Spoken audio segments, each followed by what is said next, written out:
The discovery of odd things has always been a part of life in the Pacific Northwest. Northwest natives have many stories about the first people. Native American folk tales list the great accomplishments of a group of powerful and wise ancestors and animals who took part in the creation of the world. These narratives remain in the contemporary Native American belief system even today. When explorers from Europe first laid eyes on Puget Sound 500 years ago, everything must have seemed amazing. Huge, ancient trees must have suggested to the visitors a place of legend, a land of giants, a place with a past. As pioneers flooded into these mythical Native American lands from all over the United States, they discovered many artifacts which suggest a very ancient history. This is an early Stanwood area threshing crew. This is an old sepia photo that we think is about 1880 or 1885. This obviously was pulled by horses. And you can see these guys are pretty proud. They must have dug these up in the fields as they were digging down into the soil. But life was usually too precarious in the early settlers' world to worry about ancient artifacts and their meaning. Artifacts suggesting sea forms and black ravens are found at just about any excavation site in the Pacific Northwest. Hell, you couldn't dig an outhouse pit without turning up some pieces of old pottery. Most pieces were fashioned from soft clay found in the Northwest and baked in wood-fired pits. Some, like this nest of sea forms, must have been very popular. We find them everywhere we dig, even today. I think that this kind of thing really helped to make the acceptance of art popular back then, because every family really had them. These are commonplace. They're common, but they're very, very beautifully done. Yeah. You know, we think they were done by a team of people, not just by one man. Many pioneer homes had a collection of these ceramics. They were assumed to be Native American. Local tribes would refer to them as the Ancient Ones. They ended up on pioneer shelves with more recent artifacts, more clearly linked to the local people. The first change in understanding came when a local artist antique collector began assembling a collection of the pottery found on or near Camano Island where he lived. He called them his Camano Folk Art Study Project and kept an eye out for local examples. This has taken me years to find these. I found this in Snohomish, of course, looking through the antique stores. It appears that two of my plots ended up in a brothel in San Francisco. A breakthrough came in 1995 when a local landscape designer and art dealer found a huge cache of shards and evidence of an early settlement while rearranging a new crop of trees from the Kubota garden collection. For Jack Gunter, it was a discovery that would change his life. Within weeks, Gunter had found evidence of a compound, 4 building foundations and a temple-like structure leading to a door, 7 feet under the soil of Camano Island. Fearing the destruction of the site that crowds of curious onlookers would wreak, and lacking the necessary permits, Gunter worked at night for 3 cold, wet Pacific Northwest seasons.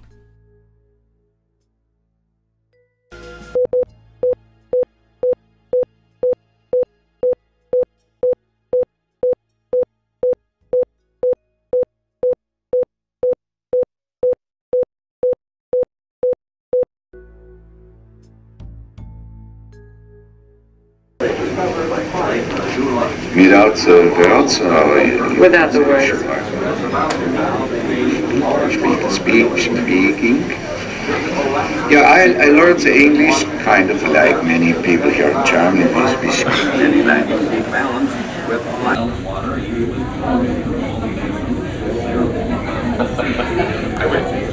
Negative numbers. have always been associated with unseen fears. So this is the storyboard for the film, which is a recreation, your recreation from your best study of how the culture that you've exhumed and examined and analyzed. Actually, yes. We've discovered the evidence of an ancient civilization that appeared to be based near present-day Mount Vernon. I've been putting together artifacts and gluing pieces together from small shards and trying to figure out what the hell we've got here. A lot was learned about this culture when these two urns were assembled and examined. Now, this urn has indications that any Northwest navigator would recognize. It's a map. It's a crude but remarkably accurate map of the Strait of Juan de Fuca and the islands of Puget Sound. The known world was smaller then. It stretched from Camano Island to present-day Friday Harbor. The end of the known world began near Port Angeles, Washington, an opinion still widely held there today. And this is also a map. It tells us about a natural disaster, an event which spelled the doom of a civilization, an event which caused these stories to be told and then found 20,000 years later in our time. This right here is Whidbey Island, and Whidbey Island, if you know the geology theories, was sort of left as a lateral moraine as this glacier moved south, and then when it melted back, this is basically what was left in a sort of a snowplow fashion of a lot of pieces. Camano Island was probably the next one down to be a lateral moraine. But what we envision this culture being is perhaps somewhere in this region here, which of course was obliterated by 1 mile of ice, sort of scraping it clean. So basically it was brought down a ways and collected on Camano Island. But it's true that we found some evidence from that culture, but most of the stuff we have from Camano we think is sort of a folk tale from people in Camano. Years, hundreds of years later, after this, thousands of years, just talking about the good old days in Mount Vernon before the ice sheet came and scraped it away. So most of what we have here are sort of narrative, told, passed down histories and myths and legends that we've put together. Can I show you some? Yeah.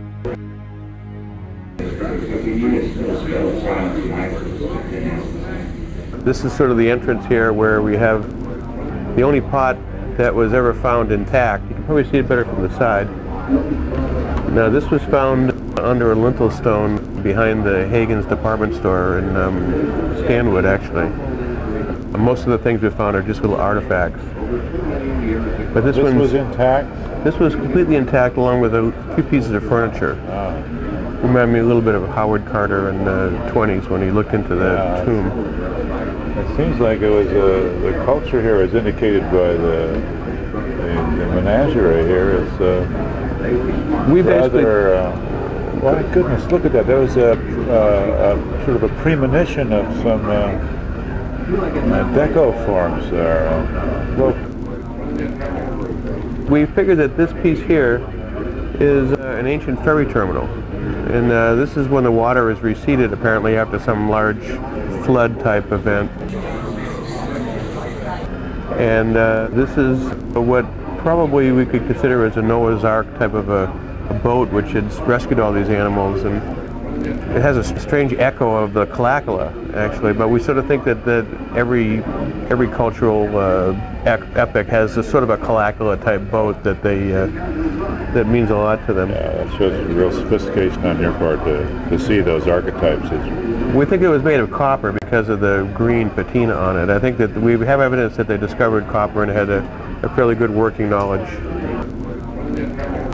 We also discovered they worshiped the flying pig. Here's that pig right there. And there's an earlier looking ferry boat that looks quite Egyptian, but we'll have more to talk about that later.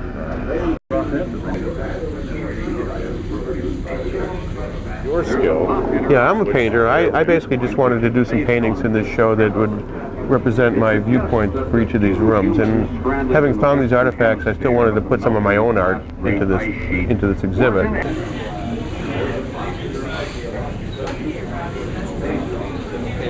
Are these actual documents of your discovery? No, this is a completely staged place that I put together because I wanted to make a very simple concept. And of course these aren't real, these aren't legitimate. This woman is not an archaeologist. So I created this site with a backhoe. With a backhoe? I got to use a backhoe. That was one of the most interesting parts of my discovery, was driving that machine around for a couple of days. You can see the actual scrapes from the backhoe on the wall there. Those aren't ancient hieroglyphs, those are just tooth scrapes. Now the objects are legitimate in here. These are the actual original objects. And these things, of course, were found in broken pieces and put back together. So I don't mean to imply that, for instance, this Macarena pot really was not found in that state. Although this one here, the one that we saw in the first part of the video, that one definitely, that was the only piece that we did find in one piece, and we did find it in a protected area. Now, of course, I should tell you, Paul, honestly, that this is recreated footage, too, for the film. These aren't the actual photographs of us finding these things. The soil was much more compact than that. And archaeologists sort of cringe when they see us doing this because although we traditionally did things correctly and gridded off the area, we sort of did this to create this environment. So I don't want people to take this seriously except to sort of get the idea that something was discovered here. Well, I think as long as you're candid about that, it's fine. Well, I want to be honest here.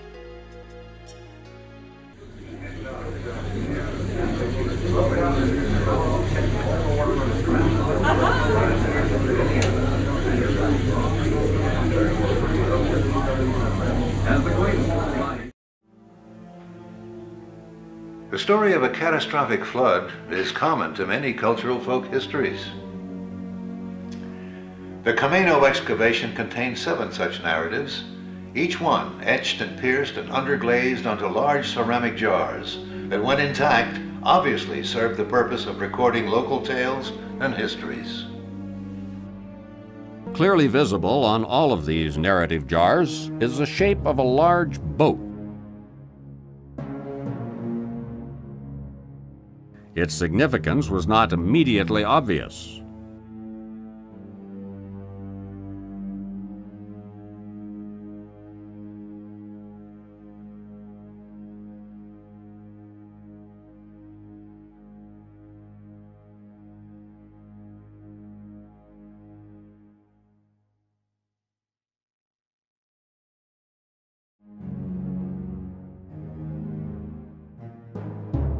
Fortunately, there are clues on each of these pots that, when taken together, reveal the reason for this obsession with a boat.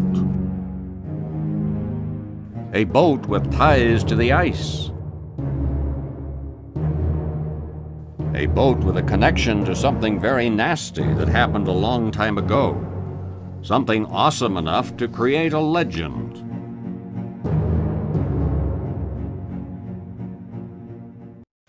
This is the Kent Valley, south of Seattle. 12,000 years ago, 1/10 of all the water on the planet sat frozen right over there. And it was melting. 10,000 years ago, the Kent Valley was a river, 15 miles wide and 20 feet deep in the summer, as the ice sheet turned to water miles from the sea. Many huge rivers found their way to the Pacific Ocean in the days of the Great Melt-Off. Big, fat torrents of water were everywhere, headed for the shoreline. Hills like these appeared as little islands in a continually flowing sea.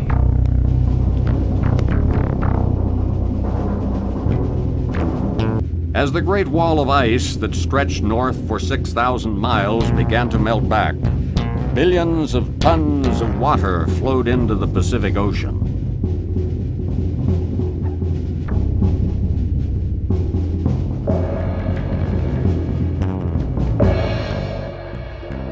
Meltwater easily flowed into the low basins and therefore found the sea, except for one exit.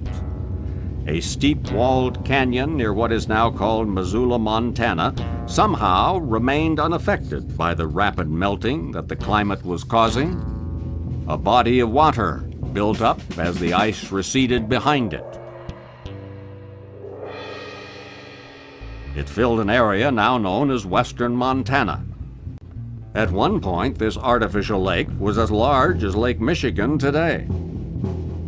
Lake Missoula, as it is now called, got deeper and bigger and was about to meet the sea all at once.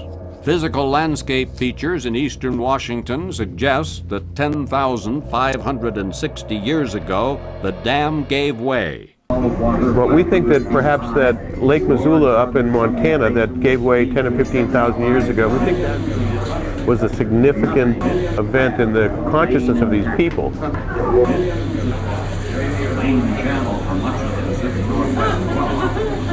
If you were watching Lake Missoula from some high point and watched a half a mile of water sweep over the eastern Washington plains, I think you'd be obsessed with the idea that some major calamity happened. The Northwest is filled with monuments to a great arc.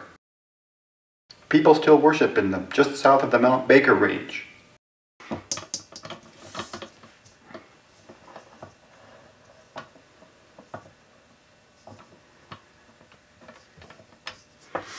There is a growing body of evidence that suggests the story of Noah and his ark had its roots in the Pacific Northwest. Many attempts to locate the remains of this legendary vessel on the snowy sides of Turkey's Mount Ararat have met with failure. Perhaps they should look instead at Mount Baker.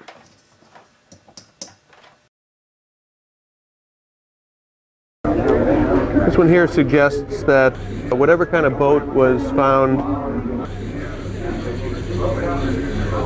seemed to be lost in a sea of icebergs. Apparently the weather was pretty bad during those times because it was, of course, the Ice Age. This one here is another weather-related boat seen, and here's that boat which again has an uncanny relationship to the Glacial, apparently being struck by a lot of lightning. This is a very dark pot and it's a very stirring piece, but I think this was a stirring time.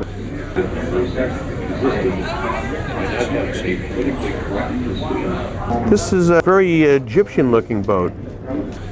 Apparently there were some characters up here on top, and there are a strange bunch of animals, including kangaroos. Of course, we know that there was a land bridge to Australia about 80,000 years ago, predating our land bridge to Siberia by quite a bit. And we strangely enough have a beagle here too, which a number of dog people were curious about. They didn't think the beagle really had a lineage that went back to this era. Well, that's pretty well true. They're wrong.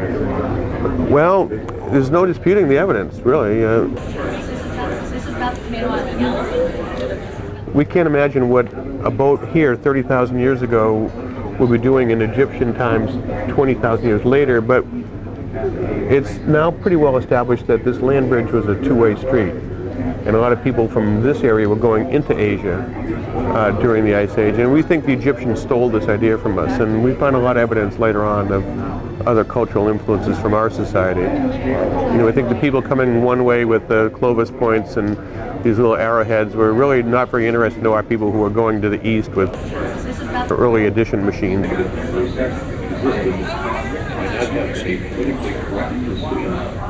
I think what's important here is that we found this one which suggests an actual eyewitness to the building of this ark. And if I can spin this around, where's our best light here? That's pretty good right here. Okay. This one spins nicely because it's got an off-center bottom. Now down here, Paul, we have a cutaway view, reminiscent of an earlier show I had, as a matter of fact, at Bumbershoot. In this cutaway view, there are some people deep underground, apparently mining some kind of ore. Apparently the ore was taken to the top of this mountain and rolled down this hill where, oddly enough, a pig with a cart would take it past here into another place. It does go by two people here arguing about some kind of a measuring system. It reminds me of that Bill Cosby thing where Noah didn't know what a cubit was. Apparently this ore was put into this place here, sort of a hopper by these beautiful women, and as the ore went down into this reduction furnace, it was melted, and these people would take it down to here where a large crucible with wheels on it, and wheels are common to our culture. And they sort of disappeared for the next 20 or 30,000 years until fairly recent times. Based upon the now questionable Clovis culture theory of human migration into the Americas, it is not surprising that archaeologists digging artifacts on this side of the world have never found a wheel.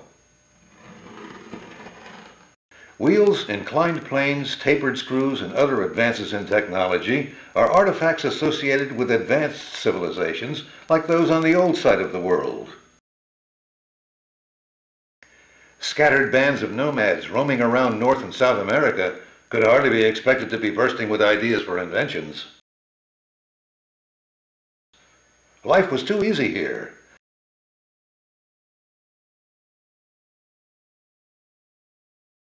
The early cultures in Mexico and South America knew all about circles, for instance. They used them in designs and calendars. They just never put one under a wagon. The Camano Island excavation unearthed lots of wheels. This was bad news to more conservative archaeologists. So this was taken over here, and I can spin the pot.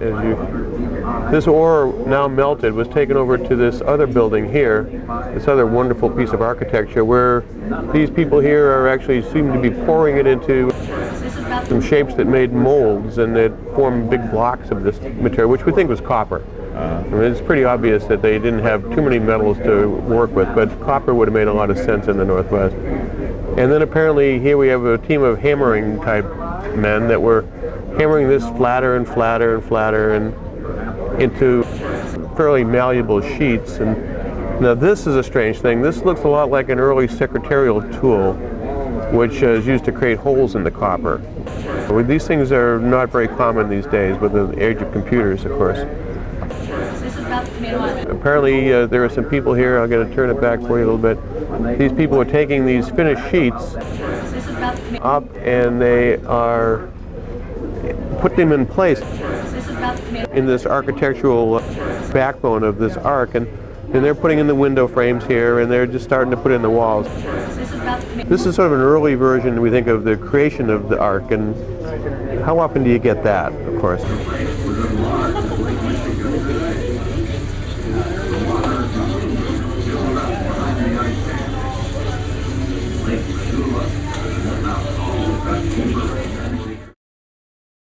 Meanwhile, at the Rocky Point Garden excavation, a new discovery. The partial remains of a chair had been previously found near the surface, but discarded as 20th century junk. It was an artifact from the 1950s, a metal and leather chair, once called the Wassily chair, by the designer Marcel Breuer, in honor of his pal, the painter Wassily Kandinsky. One of your paintings? Yes, it's a work that I'm rather fond of. A good piece of abstract painting, don't you think?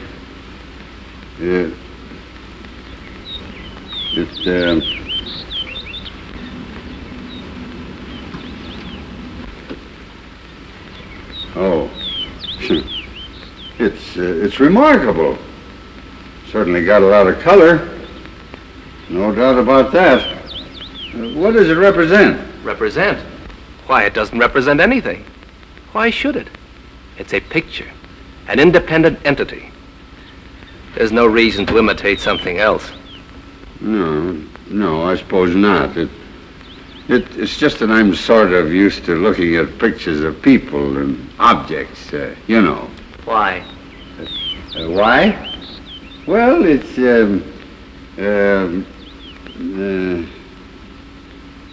why? It was irrelevant to the dig. What was interesting was below. A second chair, much older, was now revealed, deeper in the same excavation. This was also a false alarm. It was fashioned of oak, not a material expected to survive 20,000 years in the damp Camano Island soil. This chair was interesting to a different type of antiquarian. It was a simple armchair, once a rocker, manufactured by the Gustav Stickley Company in 1907. These pieces, in good condition, are very collectible to the owners of thousands of bungalows, made at the turn of the century in the Pacific Northwest. Was this older object, found deeper in the excavation, a sign of further and earlier artifacts yet to be unearthed? This is the first known example of what had been theorized about for years, but never found: a chair shaft. On the third day of digging, they found what they were looking for.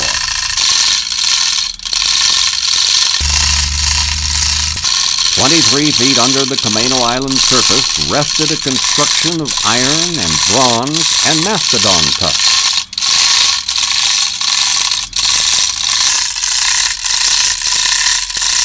Covered in rust and scale from its 20,000-year internment under glacial chill.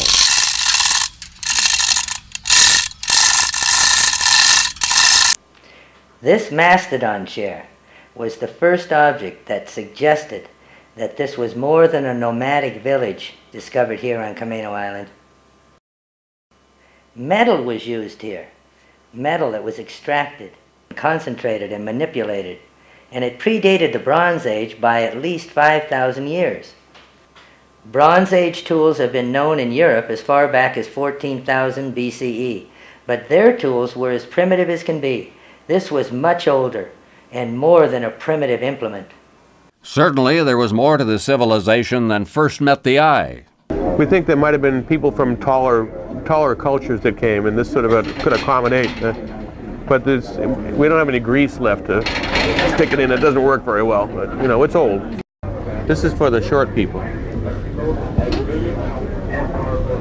Has that helped at all? Yeah. Oh, okay, great. Oh, that's... Proving that the universe has negative numbers existed by not having a politically correct precision. 10 objects from the Camano Island site suggest a level of science and math sophistication unheard of in these ancient times.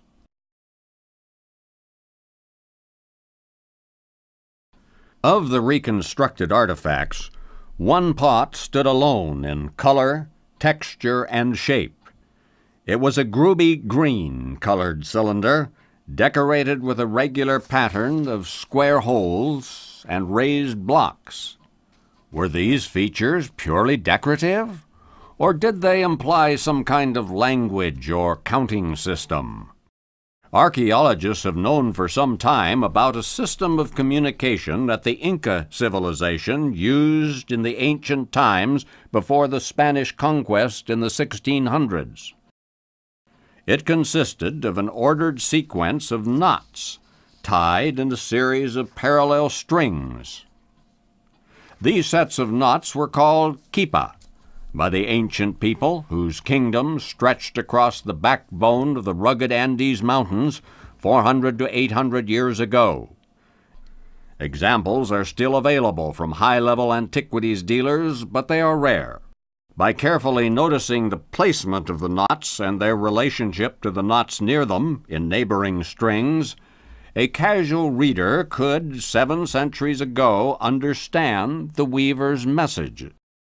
Kipa writing utilized mathematics and craft to convey information much like the high-speed computers of today. They were the invoices and the newspapers and the libraries of the Inca society. There was even a special set of knots which were understood only by the privileged few. High priests and politicians of the day could pass coded messages without fear of translation. It was an early form of what we now know as encryption. When the green Camano pot design was visually unraveled into what archaeologists call a rollout, the design looked very similar to knots in a chain of 15 string. There was clearly information in this decoration, but what did it signify? Within days of the green pot's discovery, a computer software analyst interpreted the series of bumps and holes. The pattern was a binary code, the simplest mathematical counting system in the universe. I suspect that the Inca system was a long evolved offshoot of this very early binary pot, where the messages here are run in long vertical rows. This strange green vessel had more secrets to reveal. The numbers represented by this binary-based surface were prime numbers, the most magical numbers in the world. Many of us think that we're looking at a pure and very simple message, too elegant for primitive man. Was this a message from a higher being? Is this evidence of the voice of God?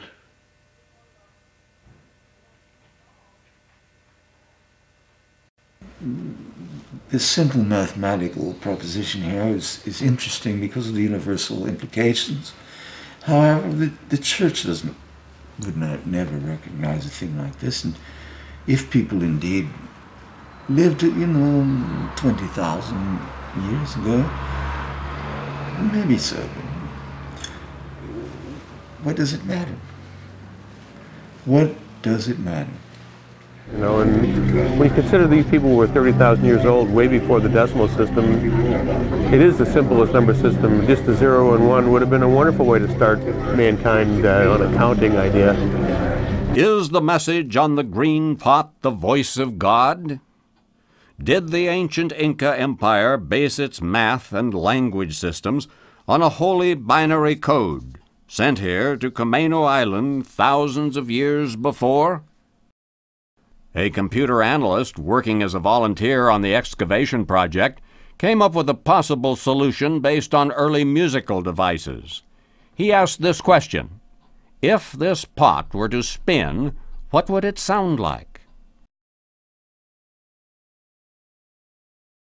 If this vessel was part of a music-making device, like a music box or a player piano, you'd have 3 sets of 5 chords that would keep repeating. This is chord 5. It only contains high notes. It sounds like...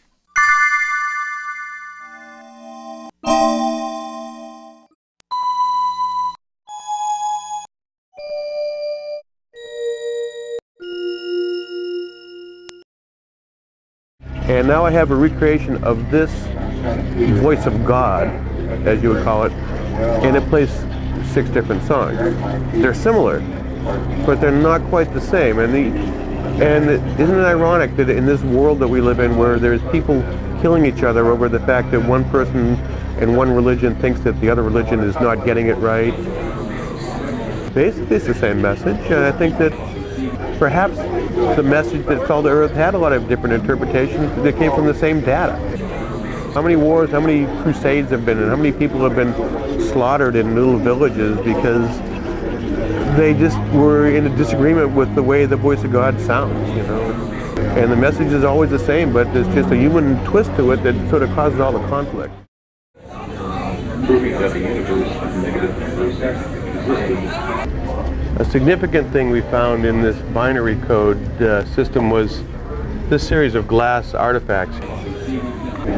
These things are what we believe are hymnals, which use the voice of God in sort of a handheld fashion, so they're more transportable. One of these was done in a blue, and it's basically intact. And this one down here, which has been censored or broken or in some way destroyed, has all red data, which we think probably was a different musical mode, perhaps a Lydian mode versus a Mixodylian. And the one that we like, of course, the most is this one with all these colors. We think this is the very first Unitarian. This one is the first pot that we found that showed evidence of conflict.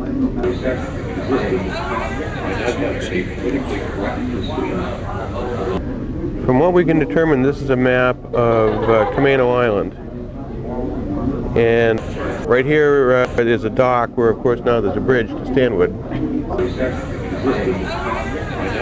As you spin this pot around, we see a very large and a very vibrant culture that We see later evidence of this art in the Olmec culture in Mexico.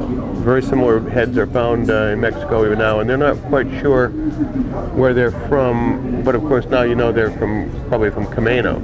They're wondering if they're African or if there's some European influence on the early Mesoamericans, but we think it was just people from Camano and Mount Vernon that had to move south during the end of the Ice Age.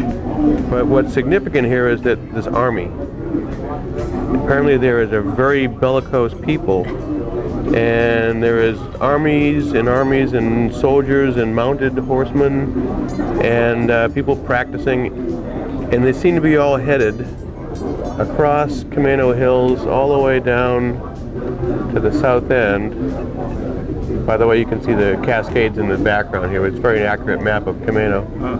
And it's past the baths here. There was a famous set of baths here, which is real similar to where my hot tub right now is located, ironically. And there's stories that still persist for that. Would that be ironic or coincidental? Could be coincidental, but it is ironic. You're smarter than me with those words. No, apparently down here at the very south end was the center of aesthetic culture. At the south end of Camano? Yeah, and once again, we have a similar coincidence on Camano right now, where we're down there. We think this pot suggests there was an aesthetic cleansing when the conservatives took power with a great deal of force. And this is the day when they went down to the south end to kick some art ass. Yeah. And since that, we think that this is sort of maybe the turning point from the renaissance of Camano Island until the sort of the dark days of conservatism that followed afterwards.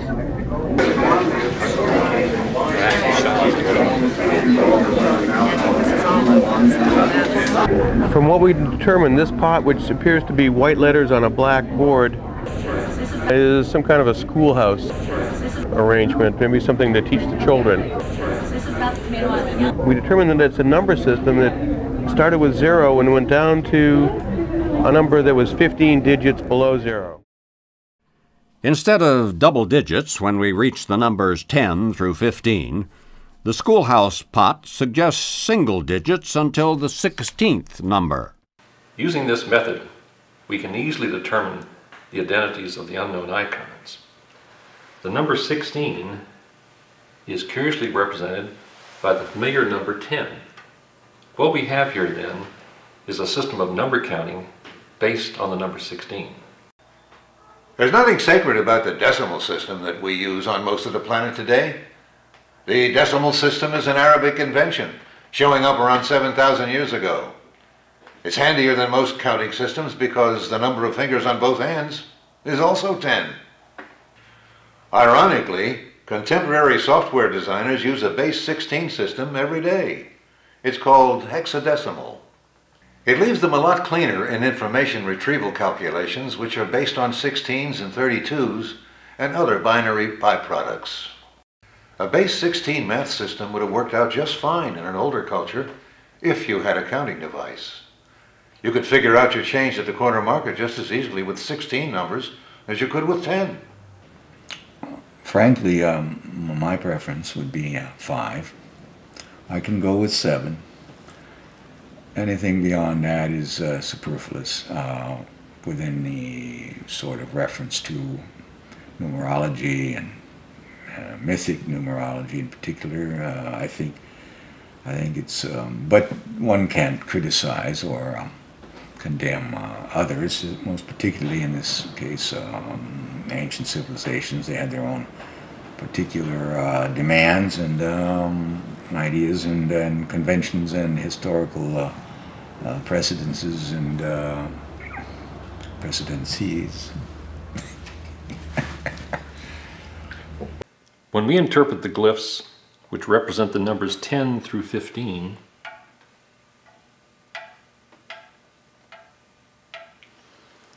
we discover the source of an age-old dispute. Those upper numbers are depicted as sexual organs, rude body parts, and flatulism references.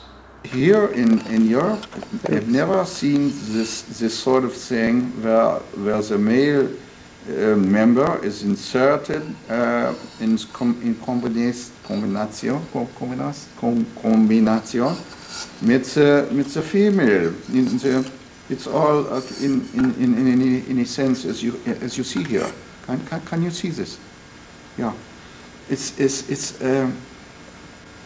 you see, it's the male and the female is all in unified and also in part. This is very curious. One of the last major artifacts found on Camano Island was a huge glass column, broken of course, but restorable. On its surface, the team could see raised symbols similar to the math system previously found. But instead of 16 symbols, the obelisk displayed just 10, with evidence of considerable obliteration on the top section. You can see evidence that the flatulism reference, the erection, the penis, the vulva, the breast, and the anus have been expunged from their math system. I'd like to apologize about using those words in the current day. This number system here has failed. You can see this is another attempt of a 14 number system. They went through a large period of uncertainty about which math system they wanted to use after that. Here are some of the original rude numbers. We're missing a couple of them, and we're missing the number 9 too. They tried a number system without the kitty cat and the anus, and apparently that just didn't work for math. I'm not quite sure why. The censoring of the number system implies that a society was willing to change their beliefs in science, math, and technology to satisfy their political and religious views. The education system in Kansas recently went through such a change in values. The only good, probably, that came out of this repression was the decimal system.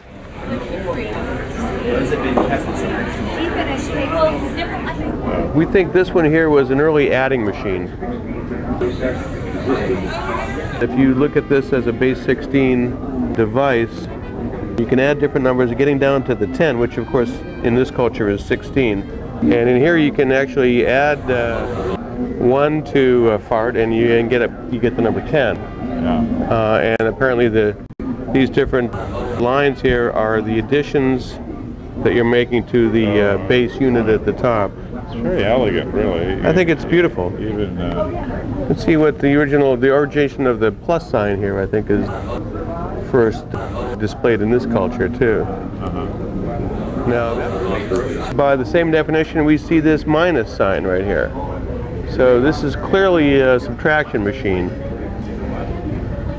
Where's the minus sign? I guess there's right there. That's sort of that what appears to be a dash here. Yeah.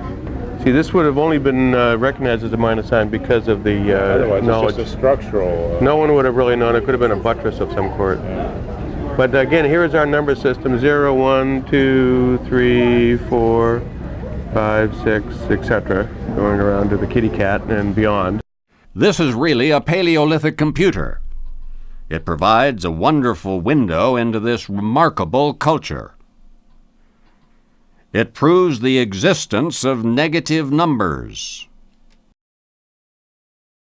Primitive people have always feared negative numbers. By doing simple arithmetic exercises with this prehistoric subtracting machine, it is easy to prove the existence visually of numbers like -3, which are impossible to see, but with a device like this, easy to understand. Proving that a universe of negative numbers existed might not have been a politically correct decision for the maker of this pot. Particularly during the dark years when conservatism reigned, life in early Camano Island times could have been filled with danger if you knew too much math. This one suggests a triangle, and it's a beautiful triangle that goes all the way down to the very bases here. It almost looks like a landscape. We've had some people analyze this, and they say this is a triangle similar to one invented by the Polish mathematician Sierpinski. in the early 20s. This is an early fractal, and they had some knowledge of fractal geometry, which really astounds the mathematicians, but again, we think that this information was probably tossed out with all of the rude body parts when the conservatives sort of came back in. So we think Mandelbrot's equation was just around the corner when they came in and took over, but what can I say? Proving that the universe is negative existence. This is a very significant plot in the dating process. We do have some clues here. Now, this is a collection of stars across this top of this pot, which tells some kind of a story, and there's a whole bunch of stars here, and they're all in a big mass, and we've basically come to the conclusion that this represents a comet. What we found was that if you go down here to the bottom, I'm going to spin this pot. Apparently when this comet comes by, people believe that if they wore the proper footwear, they could go up to heaven after that comet. And you can see them sort of slowly working their way up here. And apparently these naked people believe that they could just go right up into heaven as soon as that comet went by. Well, we did some research into the Halley-Bopp comet, and it turns out that it has a period of 5,500 years, which coincides quite well to our estimation. We think so. This is at least 5,000 years, maybe 11,000, maybe 16,500. We're not really sure which of the visits this inspired this pot to be made from. It at least gives us a ballpark. A lovely piece.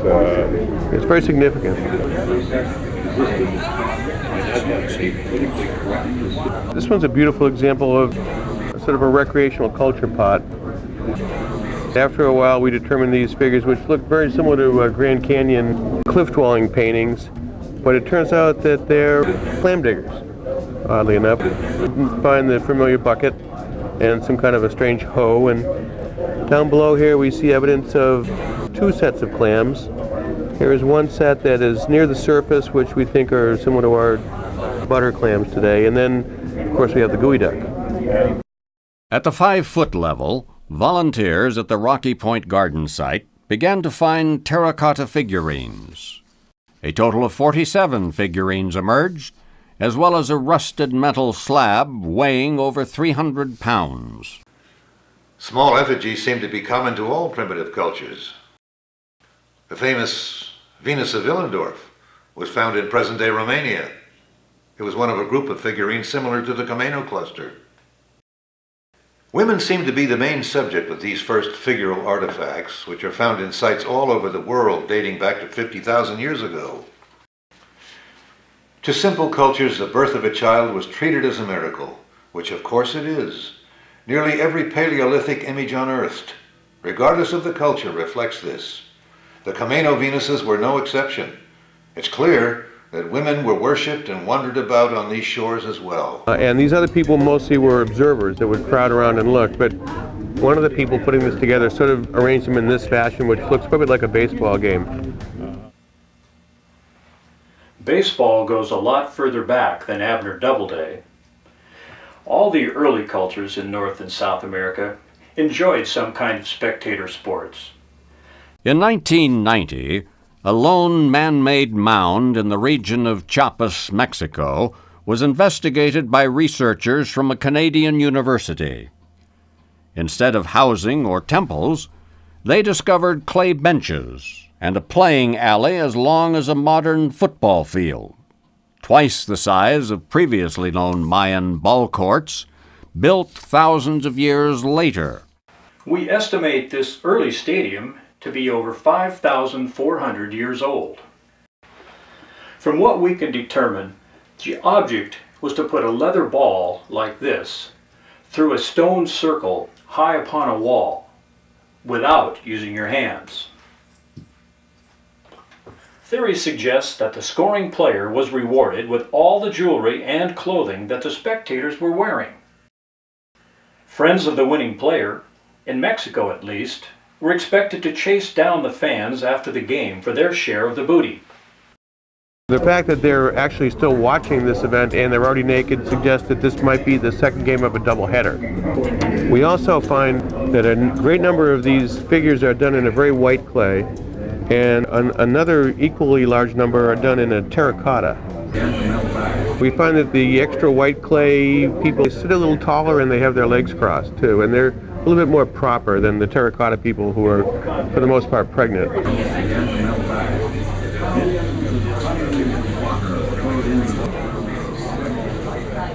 Every culture's got its erotica, you know, there's no question about it. These were sort of the Playboy magazines or the erotic websites of the early cultures.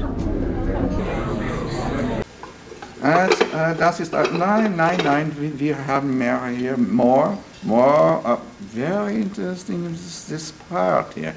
This is interior, yeah? It's going inside, we think. Now, what kind of mind does these people have with this concentration, with the female, obviously, elemental, Aperture, was denken diese people? But they were probably really popular with the terracotta people. Frankly, it's upsetting. This one is so beautiful that we weren't really sure that this belonged to this culture. We thought this might have been an artifact from some other part of the world. I don't want to really put this into our culture. As a matter of fact, I've sold this pot because it was much too beautiful to fit with my world. But we borrowed it back for the nature of the show. How much did you get for it? $1,200. You'd probably not rather say that, would you? No, I did quite well with it, actually. But I don't deal in ancient artifacts very often because there's an ethical issue there.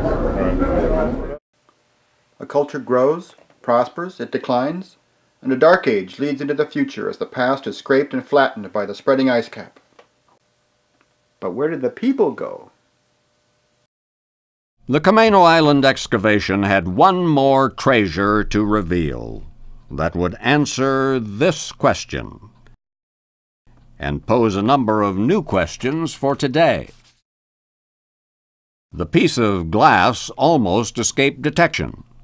A pile of neighborhood trash disguised a portion of the slab uncovered by a heavy winter storm. It was the tip of an iceberg, which led to another cache of sporting figures and Venuses and a much more elaborate stadium, and with it a link to the present. It was a find which astonished even the artifact-hardened Camano Island excavation team. In the end, 2 bronze models of sports arenas were uncovered, along with 2 slabs of primitive cast glass and numerous figurines in bronze, clay, and amazingly glass. Most incredible of all was a framework of metal enclosing a series of huge hinges, which, when placed on top of the architectural model, appeared to suggest a roof. More than that, a retractable roof that was planned for a structure 35,000 years ago. The ancient past is littered with examples of sports stadiums. A few even sported some protection from the weather.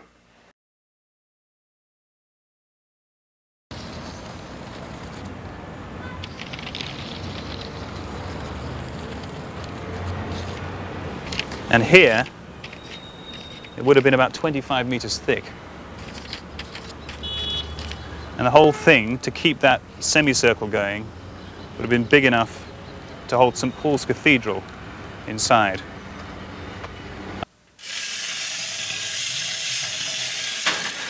But none of them worked like this. Huge columns provided a viewing platform and shelter for the early Mount Vernon elite. They would travel across the lozenge-shaped field, pulling the hinged roof across the length of the stadium.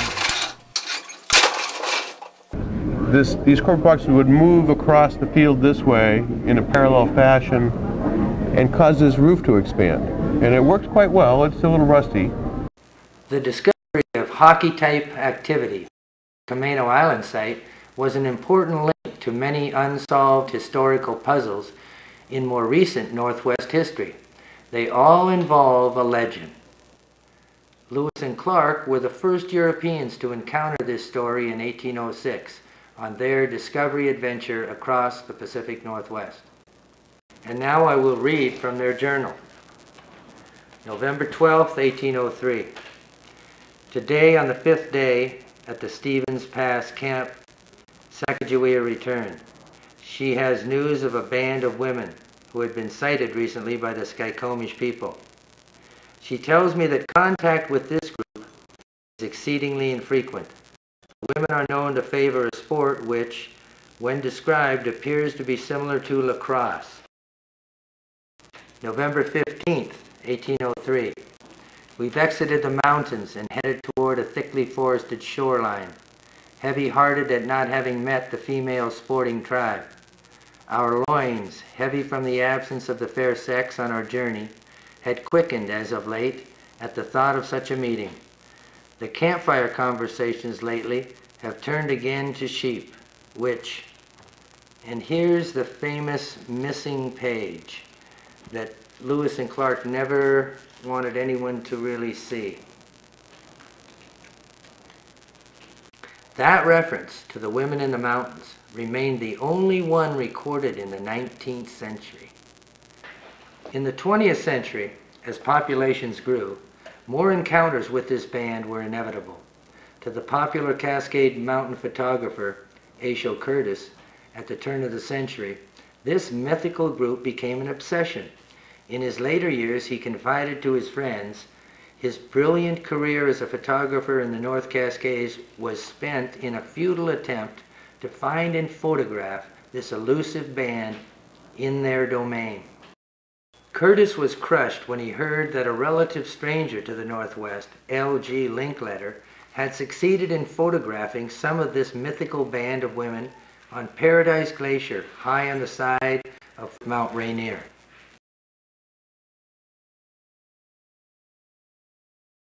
Is there a connection between the female hockey-playing figurines, carved at the end of the last ice age and discovered on Camano Island, and these mythical mystery women? Although reported sightings are numerous in the 20th century, hard evidence is rare. In 1931, the Bishop of Seattle snapped this view during a rather adventurous religious retreat with the other West Coast bishops on the side of Mount Rainier near a present-day meadow they call Camp Muir. This hazy image stood as the only recent documentation of the hockey women myth. A mining engineer caught this footage in 1983 from a small plane flying toward a conference in Lake Chelan, but nothing came of it.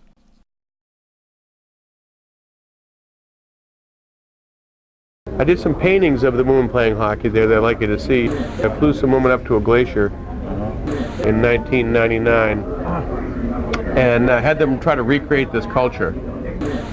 This one is a kick save.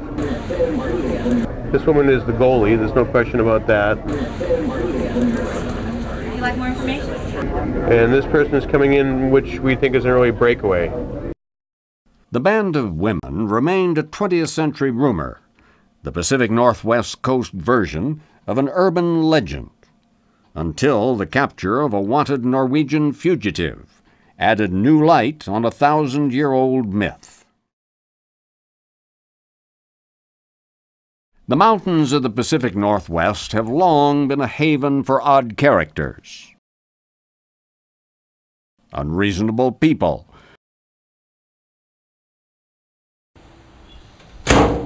and those who had no use for neighbors. The little town of Darrington, nestled in a steep-walled cul-de-sac in the North Cascades, was such a place. It came into regional prominence last summer with the capture of its most elusive residents, a fugitive hermit we'll call Stan. In 15 years, living on the run from cabin to cache, high in the North Cascades, Stan reported many encounters with the mystery woman myth. Only once did he meet them face to face. Now in the state penitentiary, Stan was eager to tell his story. It was very difficult in the mountains up there. Crime is not a word you think about in a high altitude. The mountains, they're beautiful, but they have no soul. Until that night when I saw the women. Many times, in the highest and most difficult terrain, I had seen their marks in the snow. I knew their scat, but I never knew their source until one moonlit evening near the mountain they called Glacier Peak. I had walked to a crest and was resting when I saw them. They were marching single file along a mountain ridge. I counted 7 of them. The moon was full. I hid behind the crest and I watched them as if it were the hour of noon. They played with a fierceness that I had never seen, even in the Stalin years, even in the Viking times.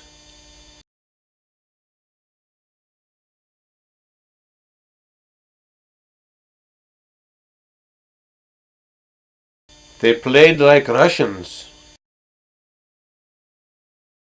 yet they looked like angels.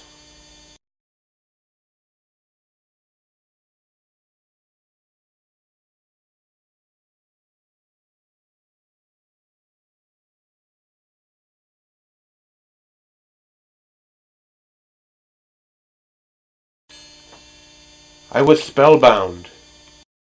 It was like they moved in a silent ballet.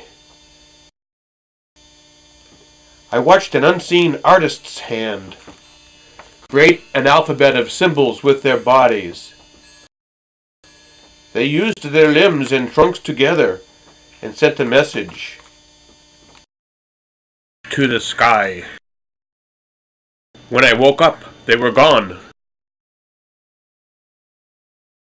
The events of the rest of the evening are difficult to recall. I remember something about being discovered. Then something wonderful.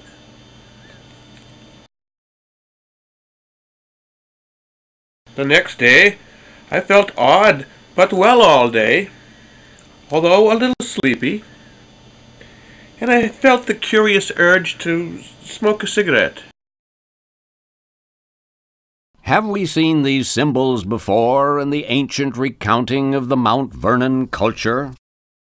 Many places in the New World are known for strange symbols not yet explained.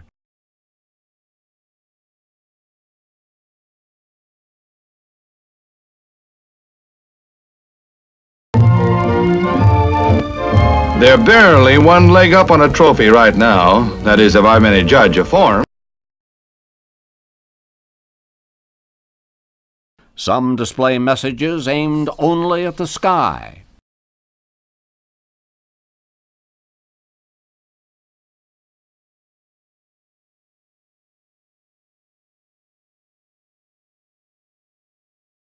This one is of 1st or 2nd century Chinese bronze piece that I have on loan from the Chinese Museum, which appears to be espousing a decimal system.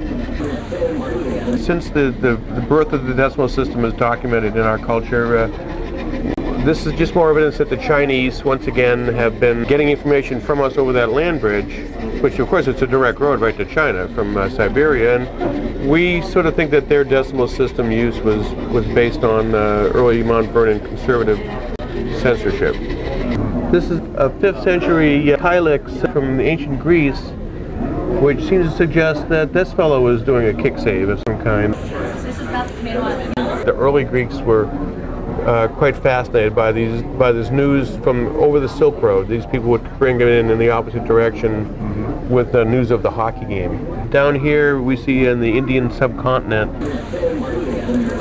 there's an early philosopher's stone that suggests that a number of hockey players had a negative influence perhaps on the Shiva.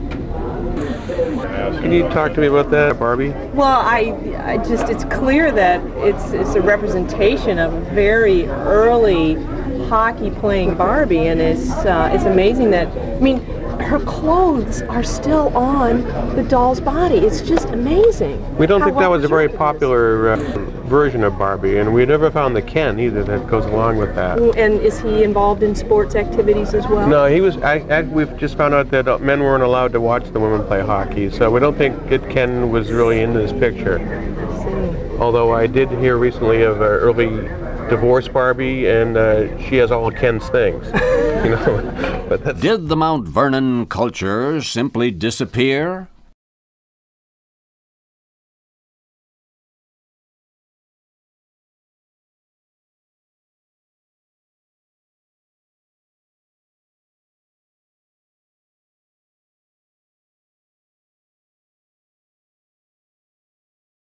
Or did the knowledge of these remarkable and creative people simply get scattered and simplified and carried to distant corners of the planet, where they found a reception free from fear and far from small-brained leaders who would dare to smother the human need for expression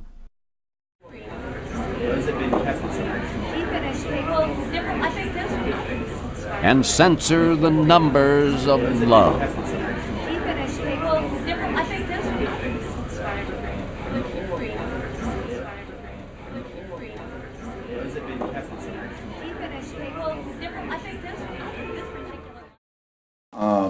Danke schön, gnädiger Fräulein, für diese.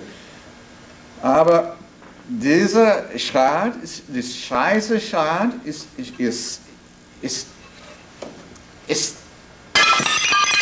that's what I think of your evidence for this. This is false, truly false. I cannot say more.